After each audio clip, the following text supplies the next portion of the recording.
Hello everyone, welcome back to U.S. Military Summary. In a recent interview with Bueno Delo, a military affairs website, a Russian reserve captain evaluated the potential impact of F-16 fighter jets and other Western systems in the ongoing conflict in Ukraine. According to Vasily Dandikin, despite providing Ukraine with numerous weapon systems last year, the West failed to defeat Russia. As a result, they have now resorted to supplying tanks, long-range ground-launched small-diameter bombs, GLS-DBS, and possibly even combat aircraft in the future. Dandikin also highlighted that the US is attempting to maximize the support of its European allies. The Europeans can provide the F-16, but the United States appears to be uninvolved. They don't give anything themselves, he explained. Let's say the Netherlands or any other country transfers the F-16, but it's the Americans who give the green light for the delivery, Dandikin continued. Significantly, Dandikin believes that the F-16 could present a serious challenge to the Russian Aerospace's forces, BKS, Su-35, and MiG-31 aircraft. The F-16 is a fourth-generation fighter. It will be highly resilient against our Su-35, Su-35SM, and MiG-31, said Dandikin, adding that the MiG-31 and Su-35 are well equipped to confront the F-16 if they do indeed encounter each other in the skies over Ukraine.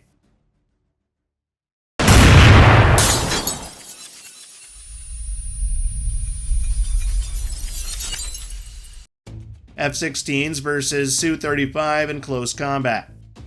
U.S. President Joe Biden on January 30 firmly rejected the possibility of sending F-16s to Ukraine. Nonetheless, Kyiv remains optimistic about receiving F-16s from the Netherlands or Poland. Recently, Ukraine submitted an official request to the Netherlands for F-16s. Meanwhile, a high-ranking Ukrainian official stated that Ukraine has also received positive signals from Poland, which is prepared to transfer F-16 fighters in coordination with NATO. As a result, Ukraine will likely receive either Dutch F-16AB or Polish F-16CD variants. According to open sources, the F-16A variant is believed to have a thrust-to-weight ratio, TWR, ranging from 0.99 to 1.02, while the F-16C variant's TWR is estimated to range from 0.91 to 1.06. In comparison, the Su-35S reportedly has a TWR of around 1.30, and as Eurasian Times has previously discussed, a superior TWR allows an aircraft to accelerate rapidly. The F-16, on the other hand, has a significantly lower wing loading than the Su-35S. Lower wing loading enables an aircraft to make tight turns without sacrificing speed. Thus, in a within visual range (WVR) combat engagement between an F-16 and Su-35, the outcome would likely depend on the individual skills of each pilot. In this scenario, a helmet-mounted display system would prove advantageous for the pilots. For WVR combat, the Su-35 employs R-73 and R-74 infrared-guided missiles, both of which can be controlled using a helmet-mounted sight, HMS. The F-16s would depend on the infrared-guided AIM-9X sidewinders, which can also be deployed using an HMS. Both the F-16 and Su-35 are known to have missile approach warning systems, MAWS, to detect incoming infrared-guided missiles, which can be countered with flares.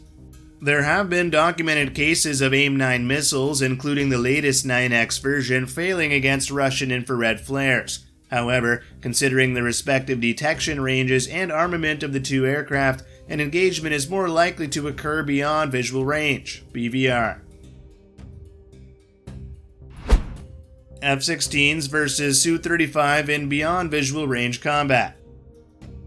According to Russian sources, the radar cross-section, RCS, of the F-16 is 3 meters squared. Assuming that Ukraine is most likely to receive F-16CD models from Poland, some open sources have put the RCS of the F-16 at 1.2 meters squared. Eurasian Times consulted Colonel Konstantinos Zigdiktis of the Hellenic Air Force, AHAF, formerly a deputy commander at the HAF Telecoms and Electronics Depot, ETHM. He explained that the value of 1.2 meters squared pertains to an F-16C in clean configuration, without external fuel tanks, pylons, and missiles. An F-16C Block 5052 with a typical configuration of dual fuel tanks, 370 gallons, 2 AIM-9X, and 2 AIM-120 missiles would have an RCS value closer to 3 meters squared. We could assume a typical RCS value of 2.5 meters squared, said Zadikis. An F-16C with an RCS of 2.5 meters could be detected by the Airbus-E passive electronically scanned array, PISA multi-mode radar of the Su-35, at a range of 191 kilometers in volume search mode and 350 kilometers in acute search mode, with the assistance of airborne radar.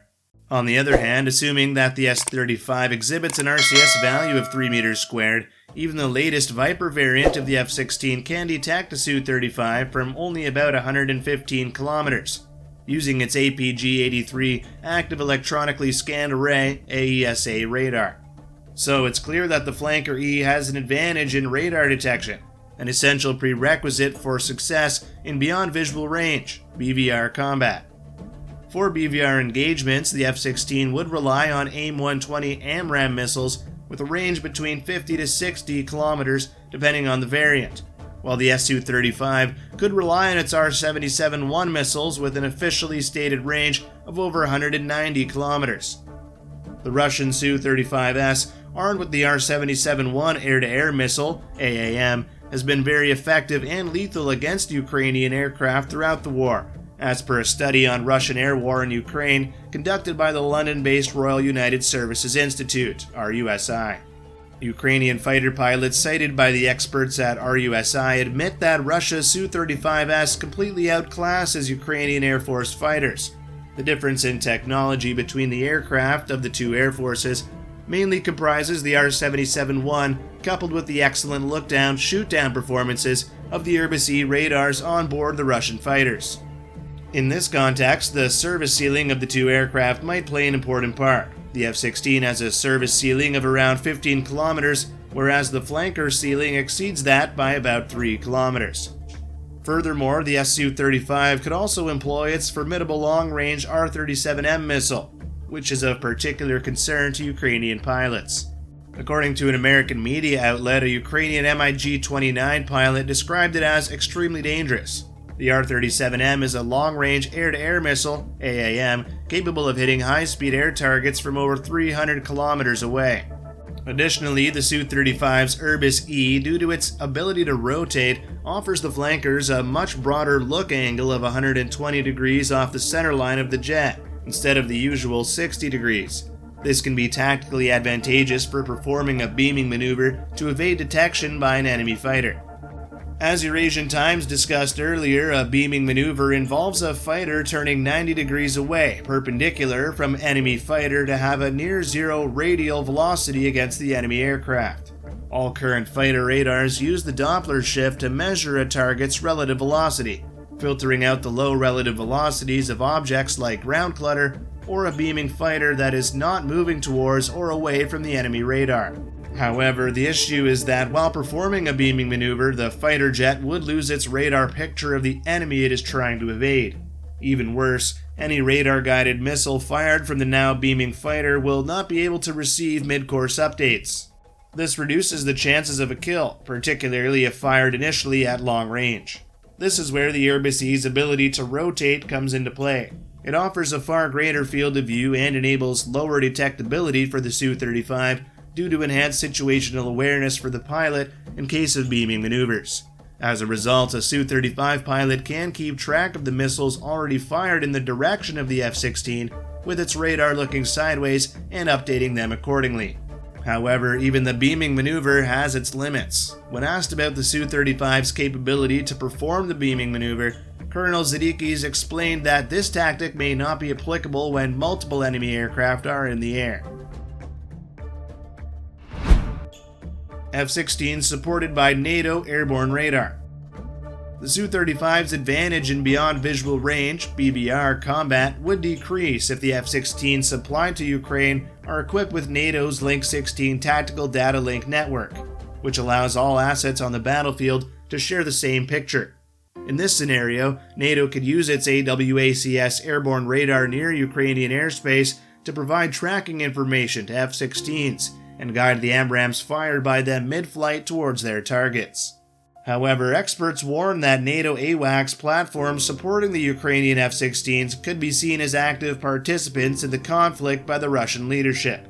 Deputy Chairman of Russia's Security Council and former President Dmitry Medvedev warned that last year NATO personnel actively participating in the conflict would become legitimate targets for the Russian armed forces.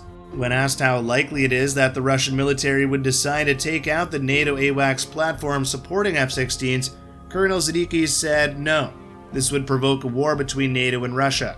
I don't believe Russia would want the entire NATO alliance to come against it." Russia might try to keep NATO AWACS at bay using fighters with long-range missiles and anti-aircraft systems. However, they would not fire against the NATO asset unless it has entered Russian territory, been properly warned, and continues to fly within Russian airspace. In general, Russia would try to avoid escalation by all means, Zakidis continued. Thank you all for following and supporting the U.S. Military Summary channel. We hope that the information and analysis we provide has given you a deeper insight into global military issues. Don't forget to subscribe to our channel and turn on notifications to stay updated on our latest videos. We look forward to seeing you again in our upcoming videos, where we will continue to share fascinating insights and discuss ongoing military topics from around the world.